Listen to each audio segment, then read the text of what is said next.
ফিলিস্তিনের জমিনে একজন নয়, দুইজন নয়, প্রায় 20,000-এর মতো শিশু বাচ্চাকে হত্যা করা হয়েছে। তোমার 100 বাচ্চার দাম আছে, আমার 20,000 বাচ্চার কি দাম নাই?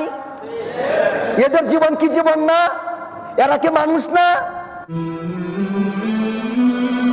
আপনি যুদ্ধ করবেন, যুদ্ধের ক্ষেত্রেও আমার নবীজি রাহমাতুল আলামিন সর্বোত্তম আদর্শ রেখে গিয়েছেন। তো যুদ্ধের সময় আমার নবীজি বলতেন, সাবধান, ফসলের ক্ষেত নষ্ট করবা না, ছোট্ট বাচ্চাকে আঘাত করবা না, মহিলাকে আঘাত করবা না, বৃদ্ধ মানুষকে আঘাত করবা না, বৃদ্ধাদেরকে আঘাত করবা না। হতে পারে মন্দির, হতে পারে গির্জা, হতে পারে প্যাগোডা, অন্য ধর্মের কোনো একটা প্রতিষ্ঠানের উপর আঘাত করবা না। এই শিক্ষা ছিল আমার দয়াল নবীজির শিক্ষা। আপনি যুদ্ধ করতেছেন, আপনার যুদ্ধে ছোট্ট বাচ্চারা কেন মারা যায়? এদের কি অপরাধ? এদের কি দোষ? জাতিসংঘ প্রতিষ্ঠা করেছেন মৌলিক অধিকার দেওয়ার জন্য। কোথায় মৌলিক অধিকার?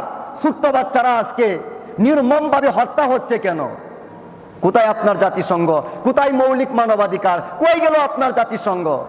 আপনারা দেখেছেন ফিলিস্তিনের জমিনে একজন নয়, দুইজন নয়, প্রায় 20,000-এর মতো শিশু বাচ্চাকে হত্যা করা হয়েছে। মুসলমানের বাচ্চা বলে তোমরা কিছু বলতেছো না।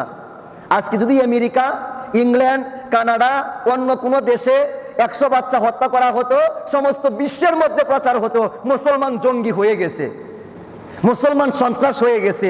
তোমার 100 বাচ্চার দাম আছে, আমার 20,000 বাচ্চার কি দাম নাই? এদের জীবন কি জীবন না?